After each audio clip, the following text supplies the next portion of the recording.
everyone, welcome back to the channel. You're joining me outside today and there's a lot of dirt on my lens, I just realized. There you go. Does the picture look a little bit more crisp now? I do think it does. You're joining me in this weather which looks like there's a little storm coming, but as Suri says, storms don't last forever, and I think it's only going to be a little bit, so I think we'll get through this just fine. But yeah, I wanted to do a little check-in here just before the grand final. When this video goes up, there's about 24 hours until the final, and we've had some exciting semi-finals that I thought would be fun to discuss. Some of the things that I think the production is doing good so far, and some things that maybe should just be improved a little bit upon before the grand final. So let's talk about it.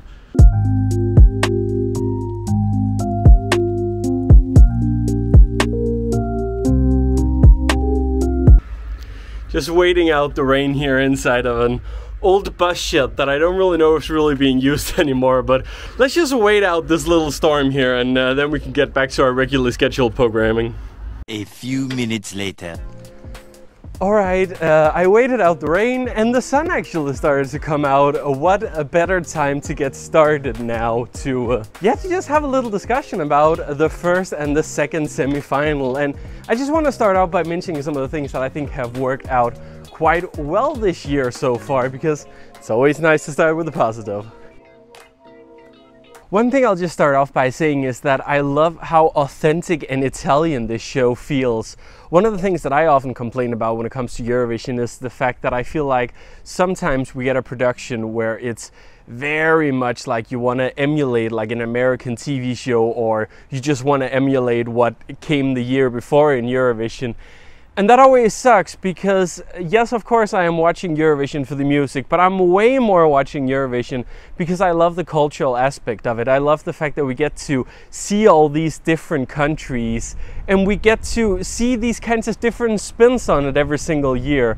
And I think with Eurovision being more and more commercial, and there are, you know, it's a much more tighter show these days. There's a lot of like boxes you have to fit in to actually make the contest work. I do think that means that sometimes a contest can lose a little bit of that authenticity and you can really feel what country it's coming from. But I think the Netherlands did it well last year, and Italy especially are doing it very well this year. You can tell, both for the good and bad, I suppose, that this is a 100% Italian production. It's Italian people doing it, and they bring in a lot of things that you wouldn't normally see in a Eurovision. For example, we saw some of the interval acts that we have been very Italian, and yes, some of these artists have performed on the Eurovision stage, so fans will know them. But the general public may not remember Il Volo from 2015. Maybe they didn't watch Eurovision back then, and there's an even a bigger amount of like the general public that probably wouldn't know Diodato and Fadamore because, well, it never went to Eurovision. But that doesn't matter because it's an Italian show and they want to show off the Italian culture. And this is a song that has meant a lot to the Italians ever since it came out and ever since it kind of became like the Corona anthem of Italy. So I love that they include this bit. And I also just in general want to add that I think it was a very beautiful performance. I love that the audience was singing along and I love what they'd done with it. I don't necessarily think it was going to be that performance he was going to do at Eurovision if 2020 have gone ahead, but I still think they pulled it off rather well, and it was really interesting and lovely to finally see him perform on a Eurovision stage. And I do also really like that they had a little interval where they actually talked about Sanremo.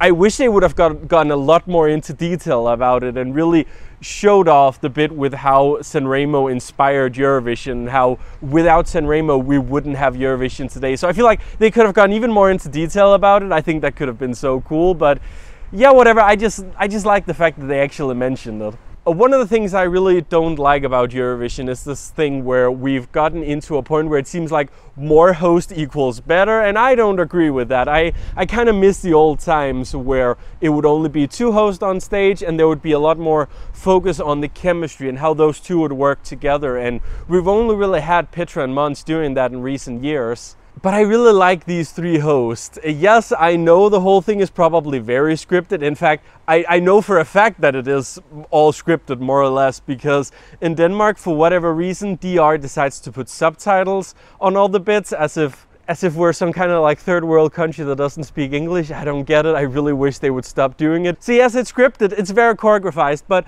at the same time, I just feel like they are so authentic. They look like they want to be there. They look like they're having fun. They can ping pong with each other.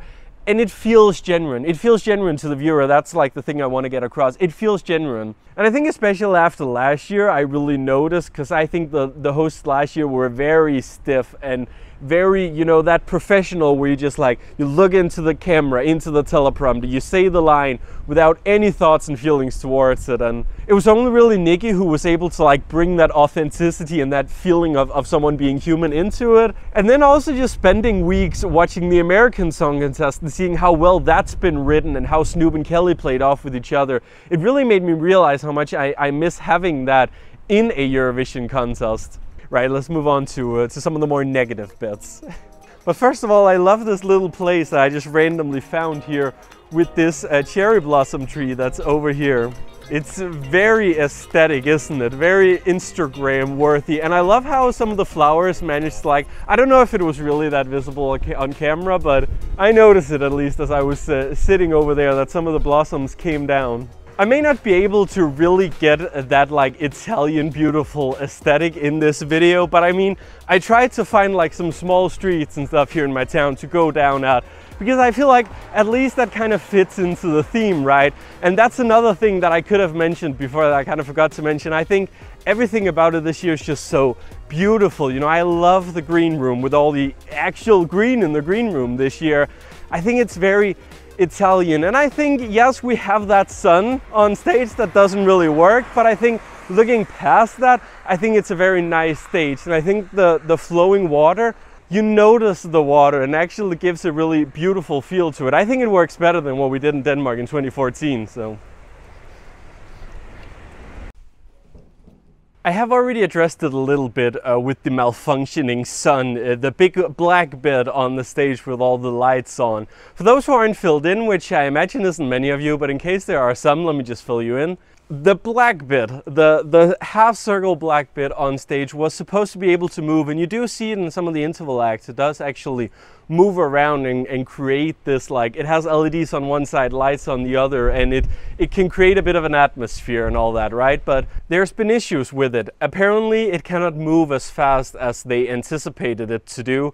I think there was probably some calculation mistake somewhere, but it cannot move as fast as it's supposed to, so it cannot move in between acts when they only have that like 1 minute to actually set the stage. So that means many countries have had to change their performances because, well, all of them now have to use the light side. I think some countries have managed to fix that better than others. Some just look a little bit too black and boring, while others have really worked with the light. And I mean, it's also hard for us to really say who had planned to use the light side, who had planned to use the LED side. So I'm not personally as bothered with it as some people have been, and I know I'm gonna get pitchforks after me now, but like, these sort of things happen. And I don't think it's necessarily because we're in Italy that these kinds of technical issues happen, because frankly it could happen anywhere, and it's the first time we really had these kinds of like moving parts on a stage. Someone has to push these limits to find out where the limits are. We figured out now that this is probably the limit.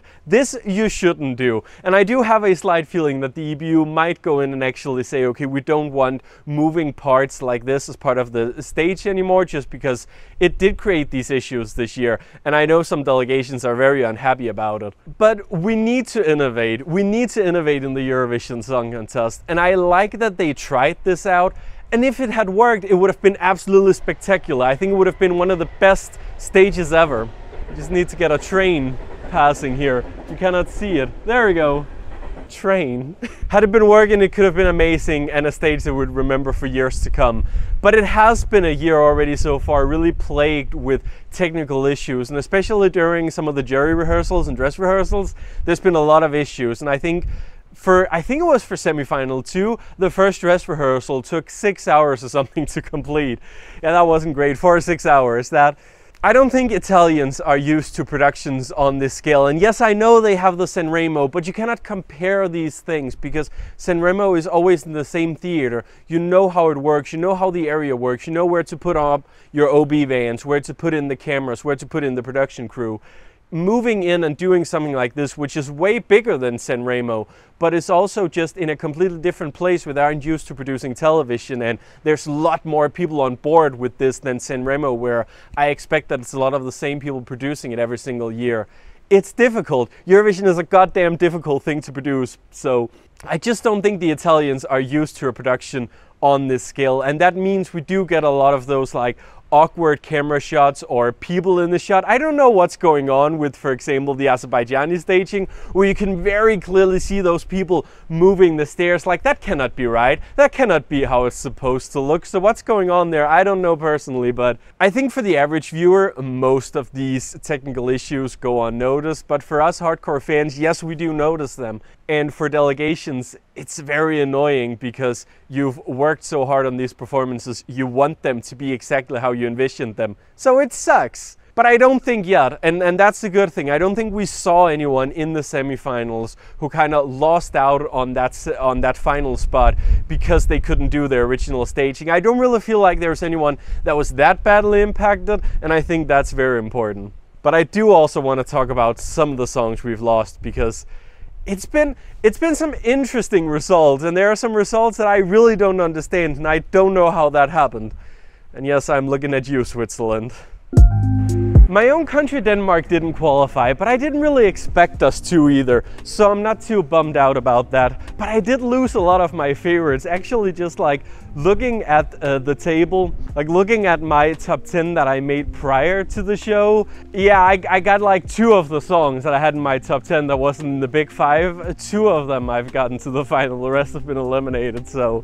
But I think the biggest shocker for me, honestly, that would be Latvia. I really thought Latvia was gonna qualify because it's such a fun song. I love the environmental message of the song, and I think they work it out so well. And the whole crowd thing with Veggies and Pussy, I love that. And you know, if you haven't watched it already, I did do a little video where I talked about how to do statement songs right, and I really said that Eat Your Salad was a song that did this perfectly well, and I could totally see it winning Supernova and doing really well at Eurovision because of that. Yes, it did win Supernova, but we didn't get it in the Eurovision final, and honestly I'm shocked about that because I really thought that would be a sure qualifier.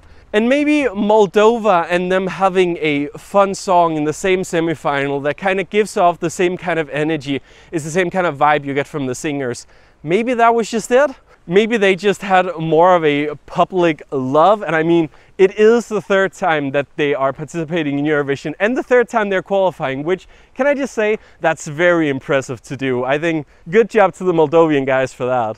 But I'm also just really sad for Ireland. I think Brooke had a fantastic song. I've been a supporter of hers from the beginning, and it was my winner at one point. Then some other songs came in, but it stayed there in my top 10, and I think it 100% deserved to go to the final. She has really improved vocally up to the semi-final, coming from the Late Late Show. And it's just a fun breakup, Bob. And I think there are a lot of really heavy hitter songs this year, and a lot of these heavy hitters actually did went on to go to the final. And I think it would just be so much fun to have this like sassy breakup anthem in there. It's something that will well and truly be missed. But one that I think I will miss the most, that is San Marino. And even though I didn't love the song coming out of the national final, and I felt like it was not really my genre, I ended up really loving Achille Lauro, and I really loved the song in the end. And his performance was just so professional, and there was just so much going on. You can really tell that this is a real performer. This is someone who has a style, has an identity, really knows what he's doing, and he brought that to the Eurovision stage. I don't know what it was that was the reason for him not qualifying, but I've really become an Achille Lauro fan. I've been so interested in him, and I've been studying some of the other music he's done and seen some of his performances. And I also took part in a little like virtual Roblox thing he did. I actually originally filmed a video about it that was gonna come up on this channel, but unfortunately I had some audio issues, so that video just never came out. But he had a whole thing with Gucci inside of Roblox where you could like watch some of his music videos, and you could interact with some things, gather little collectibles from his. So not something you see every day, but it was kind of fun. And I feel like I have kind of in a way become an Achille Lauro fan now, even though it's not really my genre of music 100%. because I think he is just so cool. He is so authentic. I love him. Go check out some of his other songs and some of his performances, because he is a fully fledged artist and he deserved to be on that final stage. And it's really one of those things I absolutely love about Eurovision, is the thing where you can find some artists that you probably wouldn't have discovered otherwise, and you could just jam out to them, enjoy their music forever and ever, even though they maybe didn't win. But I feel like some grey clouds are showing up again, so maybe it's about time I go home. I do have a final point, but let's do that one at home. Last bit here, I just want to touch on the whole TikTok thing, and I'm not going to complain about it because there's already enough people who has been complaining about it. I don't think it's such a big deal, especially not when it comes to the little like snippets that we saw of the first rehearsal. Honestly, I've always felt like first rehearsals clip have been really underwhelming, so I don't really follow them anyway, so I didn't notice much of a difference this year. And no, TikTok didn't have anything to do with the rehearsals being closed for the press. That is something that's been happening at Junior Eurovision since 2019, and I think the EBU wants to move towards this to make it more comfortable for artists and delegations to have their first rehearsal in peace, and I think that's absolutely the right step to take, and I don't think TikTok had anything to do with that. But I watched during the second semifinal last night, I did try to watch a little bit of the thing that they had where they streamed the show on TikTok. And I think it's cool that they stream it there, especially for Americans who aren't able to watch it on YouTube, or maybe for people that needs somewhere to discover Eurovision. Maybe TikTok is the way that they discover it, and it's cool that they have that possibility and watching it on that platform. I'm an old man. I don't use TikTok that much, and I'm not someone who sits down and watch an Instagram live or a TikTok live, because I think watching long form content on my phone, not my thing. But I just wanted to look at it, see what it was all about, and I don't get it. I really don't get the whole thing with like what you get extra from the TikTok broadcast, because that's what they are trying to sell it with. It's that there is this backstage feed. But the backstage feed is not interesting. It's just, you know, where the artists are getting their sound checked before they go up on stage, and rarely anything happens. I watched it like in between when San Marino was getting off stage and Australia was getting on, and you know, you didn't see all of the props going in and out, which is what I think would have been really cool, and for nerds like me, that would have been really fun to see, but they didn't do that. Nothing really happened in that time that I watched it, and then I set it off to the side and set it to record at some point, because I thought, you know, towards the end it would be fun. Let's just have a little clip of it, a little longer clip of it that I can show here. And then like after the first recap or whatever, it just stopped showing the backstage thing, so yeah, I didn't get it. I don't know what that's for. I think it could definitely be built upon. Imagine if they had a camera like right there where you get all the props taken in and out and you could see the stagehands working.